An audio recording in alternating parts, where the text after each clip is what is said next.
देखियो गाइस, इहो एकटा पेट्रोल पंप छले जे घोघडिया फुलपरास के बीच में रोड में पड़े छले। और हमरा सबके जब बचपना छले ना, तो अहू पेट्रोल पंप के बहुत नाम छले। एकदम इलाका में यह पेट्रोल पंप टा छला, बुझ गेलिए।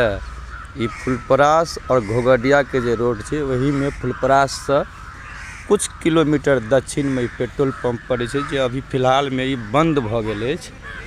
जब हमरा सबके बचपना छले तो यह पेट्रोल पंप छला इलाका में पूरा। देख लियो अभी के नज़ारा, देख लियो पेट्रोल पंप के की छे। देखियो अखनी पेट्रोल पंप पूरा खस्ता हालत में छे, पूरा बंद भ गेल छे पेट्रोल पंप, आब नहीं चले फिलहाल में।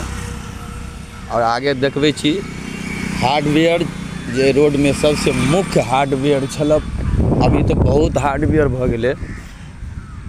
वर्तमान में अखनी कमी नहीं है हार्डवेयर के, लेकिन जब हमरा सबके चलो 20 साल पहले के बात है, रोड में ये हार्डवेयर जे छे ना आगे, उ सबसे बढ़िया सबसे ज़्यादा पूंजीपति वाला हार्डवेयर छले। यही से सब जे छे से 15-20 साल पहले घर द्वार और बने छले, यह हार्डवेयर से सब मटेरियल सब जाय छला।